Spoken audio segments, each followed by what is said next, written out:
नाशिक तालुक्यातील सारूळ शिवार परिसरात अल्पवयीन तरुणीचा अर्धनग्न अवस्थेतील मृतदेह आढळून आल्याने एकच खळबळ माजली आहे. घटनेची माहिती मिळताच वाडीवरे पोलीस तात्काळ घटनास्थळी दाखल झाले आणि पंचनामा करून तपास सुरू केला. तपासादरम्यान पोलिसांनी सातपूर कॉलनी परिसरातून एका संशयित तरुणास ताब्यात घेतलंय. अथर्व देशमुख असं पोलिसांनी ताब्यात घेतलेल्या संशयिताचं नाव आहे. अथर्व हा त्र्यंबकेश्वर रोडवरील एका नामांकित महाविद्यालयात प्रथम वर्षाचा विद्यार्थी असल्याची माहिती समोर आली आहे. या मयत तरुणी आणि संशयित यांच्यात प्रेमसंबंध होते. काही दिवसांपूर्वी तरुणीला दुसऱ्या मुलासोबत पाहिल्याच्या रागातून हे कृत्य केल्याची त्याने कबुली दिल्याचं पोलिसांनी सांगितलंय. वाडीवरे पोलीस स्टेशनच्या हद्दीमध्ये एका अल्पवयीन मुलीचा मर्डर हा काल झालेला होता. याच्यामध्ये कुठल्याही स्वरूपाचे क्ल्यू नव्हते, कुठल्याही स्वरूपाचे पुरावे उपलब्ध नव्हते.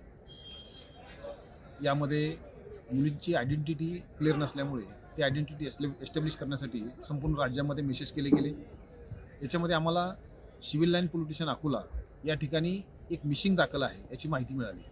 त्या मिसिंगच्या आधारे त्या मिसिंग व्यक्तीच्या आईवडिलांना संपर्क केला असता व त्यांना फोटो दाखवला असता त्यांनी ही मयत मुलगी ही त्यांचीच असल्याचं कबूल केलेलं आहे.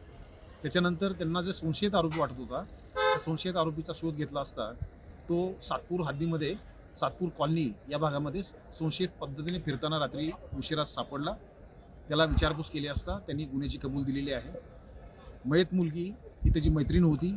तिच्यावर संशय आल्याने त्यांनी बुलढाण्यावरून नाशिककडे येताना रस्त्यामध्येच तिचा मर्डर केलेला होता आणि तिचं प्रेत गाडीमध्ये टाकून या घटनास्थळावर घेऊन आलेला होता. त्याला साथ देणारे आणखी काही लोक आहेत, काही व्यक्ती आहेत. त्यापैकी एका व्यक्तीला ताब्यात घेतलेलं आहे.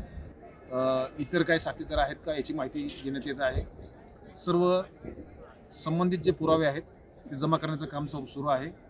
वाडीवरे पोलीस स्टेशनचे प्रभारी अधिकारी या गुन्ह्याचा अधिक तपास करत आहेत. सर, तो जो आरोपी होता तो नाशिकला कुठे कॉलेजला? आरोपी हा संदीप फाउंडेशन या कॉलेजमध्ये FYला शिकत होता आणि मुलगी ही 11वीमध्ये अकोला या ठिकाणी शिकत होती. हॉस्टेलला राहत होती मुलगी आणि हा मुलगासुद्धा या ठिकाणच्या संदीप फाउंडेशनमध्ये प्रायव्हेट रेसिडेन्समध्ये राहत होता. सर, तो मुलगा जो आहे तो मूळचा कुठला राहणार आहे? मुलगा आणि मुलगी दोन्ही बुलढाणा जिल्ह्यातील रहिवासी आहेत.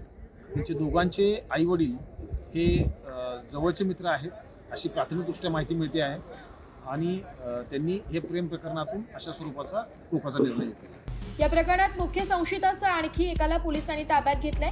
विशेष म्हणजे मयत तरुणी आणि संशयित दोघेही बुलढाणा जिल्ह्यातील रहिवासी असून त्यांच्या कुटुंबांमध्ये जुने संबंध असल्याची माहिती समोर आली आहे. सदर प्रकरणाचा पुढील तपास वाडीवरे पोलीस करीत आहे.